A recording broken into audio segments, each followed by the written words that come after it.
This is Lights, and you're watching Unsigned Unleashed.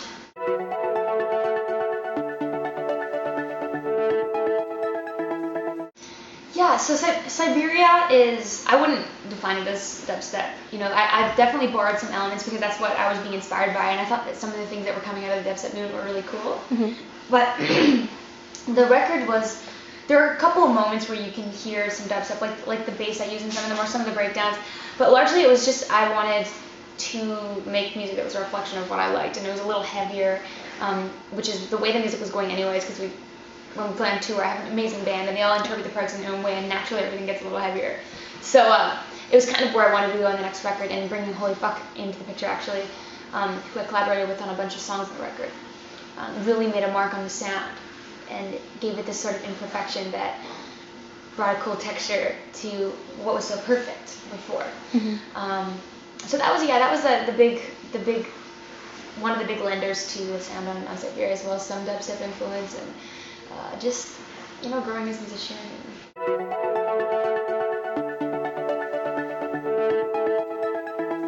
Preparing for that was definitely different. I mean, you're at an awards show, basically, right? So your leeway time is a lot shorter. It's like you got to do it right, or you don't have any second tries. You know, it's less forgiving, especially because on TV. So I remember wandering around before in the arena trying to find a room that I could warm up in, because I knew I had a short amount of time to sing and do it right.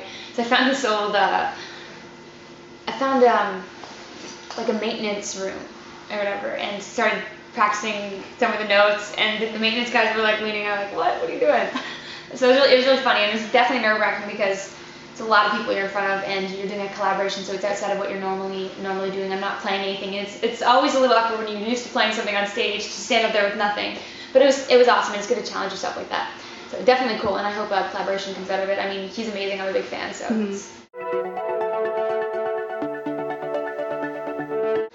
Random places for bursts of inspiration. It's kind of funny, like, they come whenever you least expect them. I mean, I'll be sitting on the floor, or like walking down the street and get an idea and you write it in your BlackBerry, or if I'm waking up one morning and have an urge to play the guitar and I sit down and 2 hours later you get up and you have a new song. So it's kind of funny. It comes when you can't quite explain it.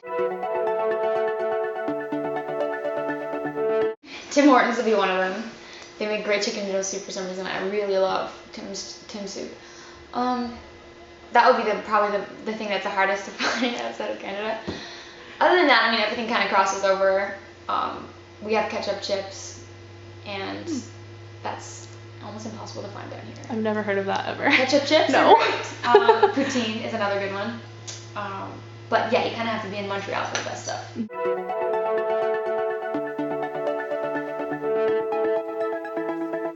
I think that it's been going really well. You always have to check yourself to make sure you're reaching people in the right way. And it's important to be aware as an artist of how you're touching people, you know, and how you're being perceived and received. And I do try to keep an eye on it. I mean, staying positive and keeping yourself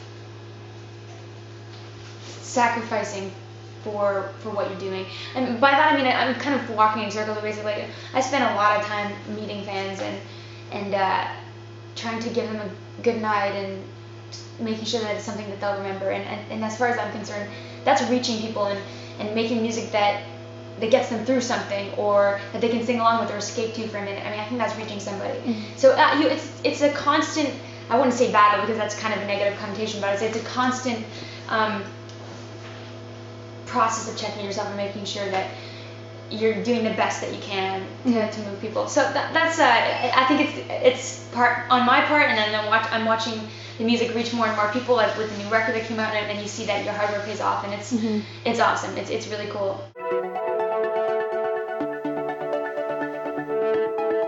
That is insane. An insane thing. I'm so blessed with like the best, most dedicated, amazing fan base. My birthday was actually pretty recently, and the best gifts I got were from fans. At the New York show, someone came up to me and gave me all this paperwork that they named a star after me, which is pretty amazing. That's so awesome. where in the galaxy it is and which galaxy it's in. And I was given Hinamori's Zanpakuto, like his katana from Bleach, as well as Rukia's, so from 2 different people, so that's really cool.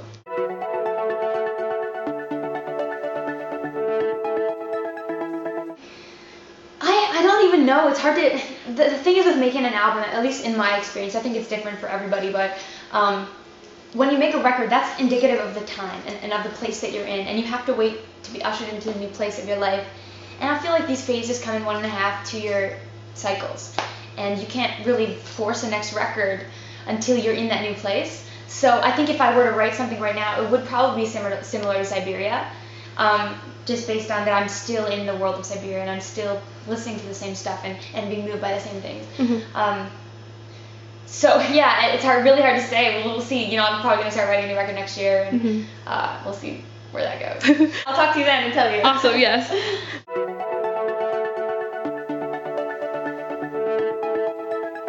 That's a great question. I think probably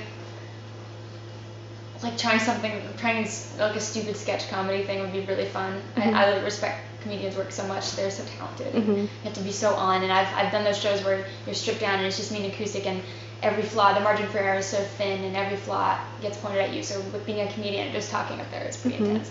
So that would be amazing. Also, another collaboration I would love is like something in animation or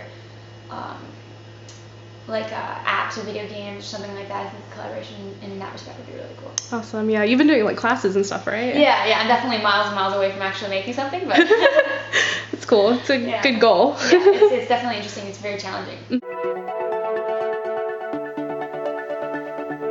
Pack light, that's the ultimate, and something it's so hard to learn how to pack light, because you go through your classes and you're just like, oh, I'll wear this, maybe I'll wear this, oh, I could wear that, and maybe I'll need this, whatever, and you end up only needing like a quarter of what's in your bag. So you just have to be realistic and check yourself in those situations. So that'd be the ultimate one. And one is learn how to not have to shower every day, because it's definitely hard when you're on tour and can't find a shower. Yeah. You gotta manage a hairstyle that works. I do have to find time to game on the road. Although MMOs, like online stuff, is really tricky because our internet connection isn't too stable. Yeah.